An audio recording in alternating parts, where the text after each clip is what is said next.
I feel like I was born this way, and everything that happened from childhood till now somehow just confirmed that I'm, an adventurer, a risk taker, and an opportunist.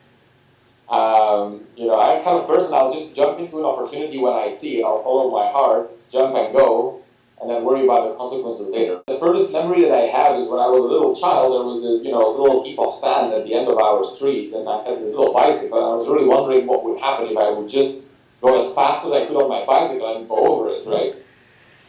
And so I was like, I will never know if I don't do it. So I just did it. And of course, the consequences were bloody, but, I just did it and tried and, went all over the bike and fell on my face and everything. With my master thesis in Belgium, where I started to get involved with research the first time around. And, I kind of jumped into a project there, which I thought was really cool, not really thinking how complicated it would get at the time. With a partner who was also really excited about the project. So I kind of jumped into it and only later started realizing, like, wait, I'm actually qualified for this. Is she qualified for this, But at that point, we had already made a decision and, we just had to use our brains to the extent we could to make it a success. But after that, I think, like, one of the biggest leaps I probably took in my life is coming to the US. I mean, I was in Belgium until I was 23. And it was interesting. I mean, like, I graduated and I was like, I'm not ready for the corporate world or anything like that. So what's an alternative, something fun that I can go do? And I ended up applying for master programs in the US and a fellowship to study here in Belgium. So I kind of like ended up here, like, just wanting to have a good time, adventure around, see what, would happen. And before I knew it, I started to get involved in research. I started talking to startup companies that had interesting ideas. And although I was just a master student, I actually, switched from the master into the PhD because I just loved what I was doing. And, some people were like, well, doing a PhD, isn't that crazy? It's like a 5-year commitment. And in my case, it never occurred to me. It was like, I'm just doing what I'm doing. It's fine whichever way I keep doing this. And I'm not going to, like, think 5 years out. There were 2 students there that were talking to me about how they had this music band that was lacking a drummer. And I was like, oh, wow, that's kind of interesting. Like, drumming is the kind of instrument I've always thought I wanted to learn playing. But I told them, like, I'm just learning drum. They're like, yeah, it's really, I doesn't hurt you guys. I'll just kind of like, join you and be your drummer. But I told them, like, I can't drum. I'm just learning it, right? But, after a couple of years, it was like, nobody really cared. We just kind of like went for it, right?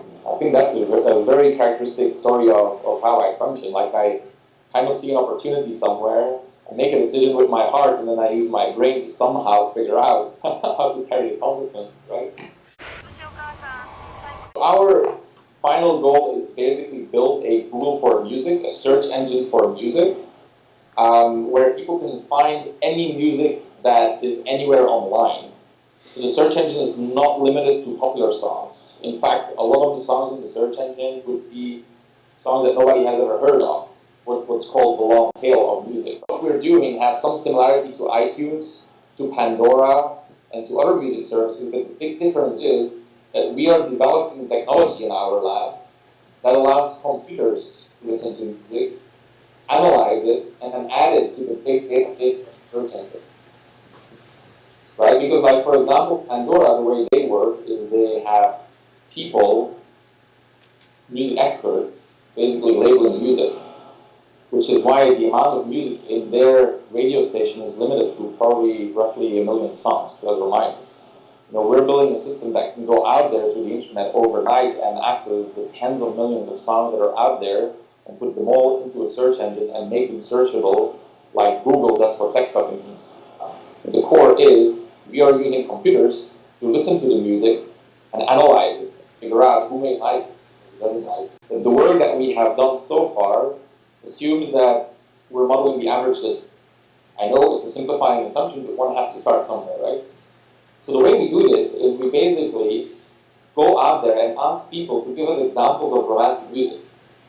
And then once we have collected, let's say, 1,000 examples, where we know that the average listener roughly agrees that they're good examples of romantic music, then we show these examples to the computer. And now we tell the computer, listen to all that music, and figure out what all these songs have in common.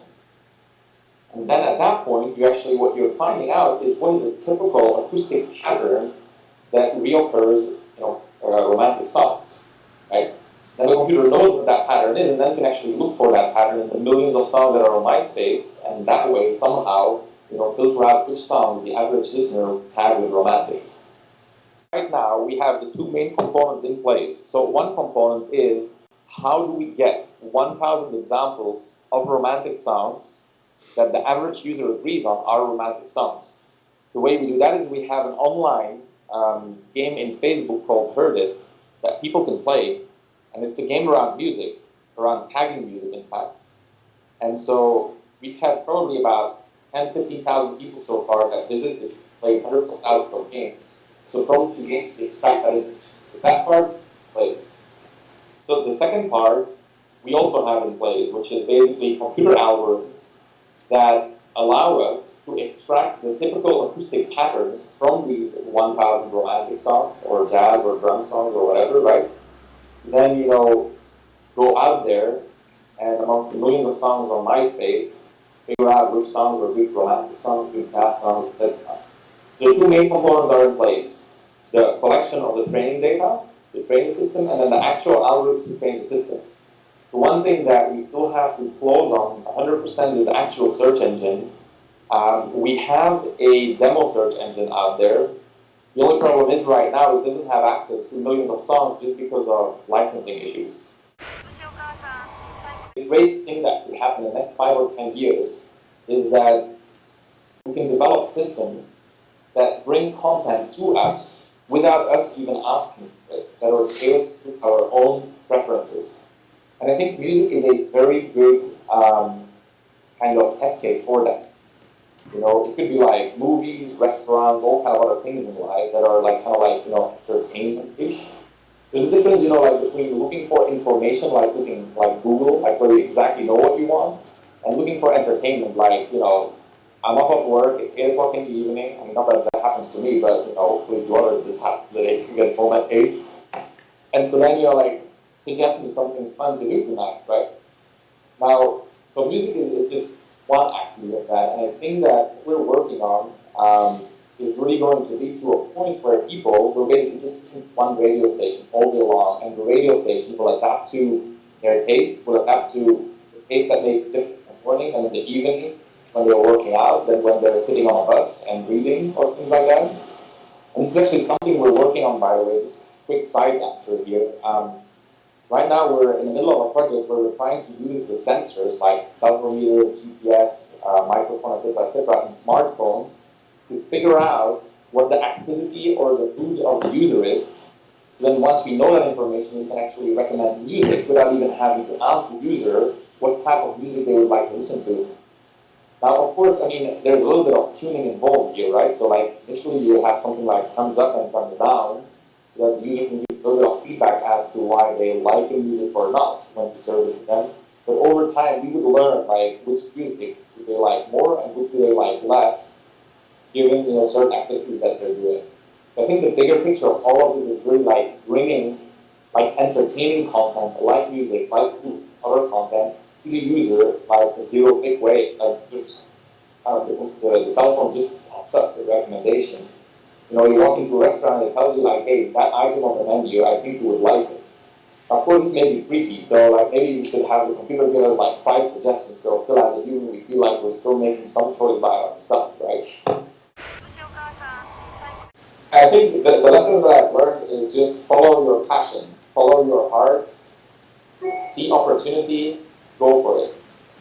And then, like, after you've done all that, then start using your brain to figure out how you can be able to persist following that goal or achieving that goal. But I would say, first follow your heart, then use your brain. That's my motto. It's all about empower people that want to take risks, want to be entrepreneurs. In fact, encourage them first of all, and then empower them. Don't too old.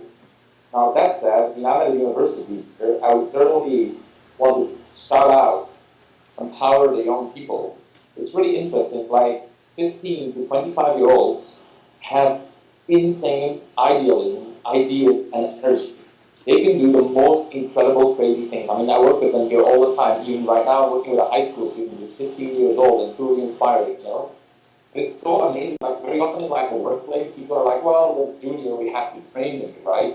I would say like, no, don't train him too much. Just kind of like try to just get all the energy and all the ideas out of people, cultivate it, and create opportunities for them to pursue their passion, rather than trying to train them and putting into some kind of framework.